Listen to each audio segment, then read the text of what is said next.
Exit पोलनुसार महाराष्ट्रातलं भाजपचं 45+ स्वप्न अधुरं राहणार आहे। एबीपी माझा आणि सी वोटरच्या एक्झिट पोलनुसार महायुतीला 24 तर मवियाला 23 जागांचा अंदाज वर्तवण्यात आलाय।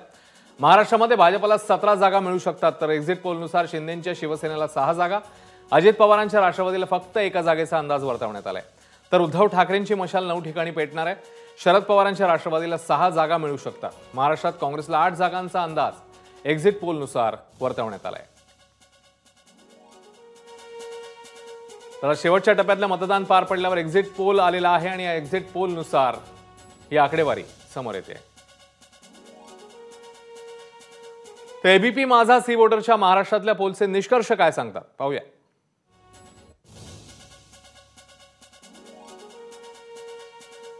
एकूण जागा आहेत 48। महाराष्ट्रातल्या महायुतीला 24 तर महाविकास आघाडीला 23 जागा मिळू शकतात असा पोलचा अंदाज आहे। इतरांच्या वाट्याला 1 जागा जाऊ शकते असा अंदाज आणि पक्षनिहाय चित्र काय असू शकतं तेही आपण बघतोय।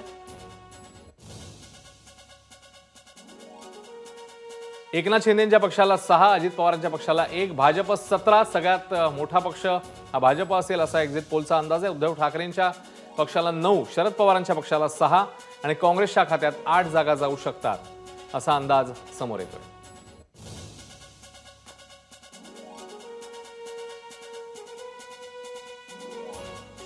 आणि या एक्झिट पोलमधून निष्कर्ष काय समोर येत आहेत तर महायुतीने जे मिशन 45+ हे समोर ठेवलेलं होतं ते एक्झिट पोलनुसार अधुरं राहत आहे असं चित्र पाहायला मिळते। 2019च्या तुलनेत भाजपच्या जागा घटणार आहेत, पण पहिल्या क्रमांकाचा पक्ष भाजपच राहील असं पोलचं हे गणित सांगतंय। नव्या चिन्हासह लढणारा ठाकरेंचा पक्ष हा दुसऱ्या क्रमांकावर राहू शकतो अशी पोलची ही आकडेवारी समोर येते। तर कमी जागा लढवूनही शरद पवारांच्या पक्षाला चांगलं यश मिळताना दिसतंय। महाराष्ट्राच्या एक्झिट पोल मधला हाही एक निष्कर्ष। सहानुभूतीच्या लाटेचा ठाकरे आणि पवारांना फायदा झाल्याचं चित्र या पोलनुसार पाहायला मिळते। तर शिवसेना नाव आणि धनुष्यबाण चिन्हावर लढूनही शिंदेना मात्र मर्यादित यश मिळताना दिसतंय असा पोलचा निष्कर्ष सांगतोय। तर अजित पवारांच्या भूमिकेला मतदारांचा पाठिंबा नसल्याचंच चित्र या एक्झिट पोलमधून समोर येते। 2019च्या तुलनेत काँग्रेसने मात्र मोठी मुसंडी मारल्याचं पाहायला मिळतंय। तर 2 मित्रपक्ष घेऊनही भाजपला मोठा फायदा झालेला नाही असे चित्र या एक्झिट पोलमधनं समोर येत आहे।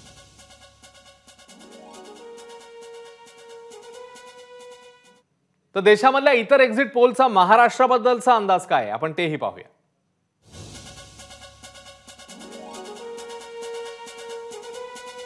एबीपी सी वोटर महायुती 22 ते 26 घरात राहू शकते, मविया 23 ते 24 आणि इतर 0 ते 1 अशी स्थिती राहू शकते। नंतर रिपब्लिकचा पोल काय सांगतोय 29-19 महायुती 29 आणि मविया 19 असं चित्र राहू शकतं। नंतर रिपब्लिक मॅट्रिक 30 ते 36 आणि 13 ते 19 महायुती आणि मविया अशी ही आकडेवारी। टुडेज चाणक्य 33-15 महायुतीच्या बाजूने 33 जागा दाखवलेल्या आहेत, मवियाला 15 जागा। TV9 पोलस्ट्रॅट 25-22 अशी स्थिती राहू शकते त्यांच्या पोलनुसार महायुती आणि मवियाची। तर इंडिया न्यूजच्या आकडेवारीनुसार महायुती 34, मविया 13 आणि इतर 1 अशी स्थिती राहू शकते।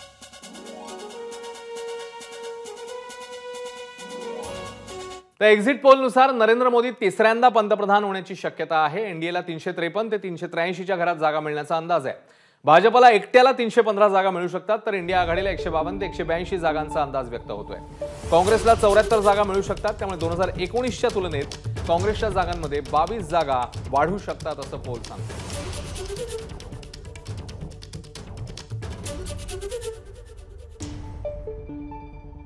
एबीपी सी वोटरच्या एक्झिट पोलचा हा अंदाज समोर आलेला आहे आणि त्यानुसार भाजपला एकट्यालाच 315 जागा मिळण्याची शक्यता वर्तवण्यात आली आहे।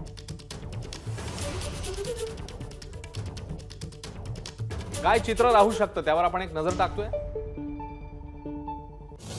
एनडीए 353 ते 383 म्हणजे भाजप आणि मित्रपक्ष, काँग्रेस आणि मित्रपक्ष इंडिया आघाडी 152 ते 182च्या घरात राहू शकते आणि इतरांच्या खात्यात 4 ते 12 जागा जाऊ शकतात। एकूण लोकसभेच्या जागा आहेत 543।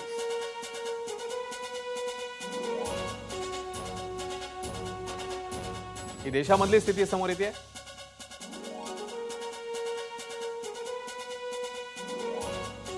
तर भाजपला एकट्यालाच 315 जागा मिळण्याचा अंदाज पोलने वर्तवलेला आहे। काँग्रेसच्या खात्यात 74 जागा जाऊ शकतात, इतरांच्या वाट्याला 154 जागा अशी स्थिती पाहायला मिळते।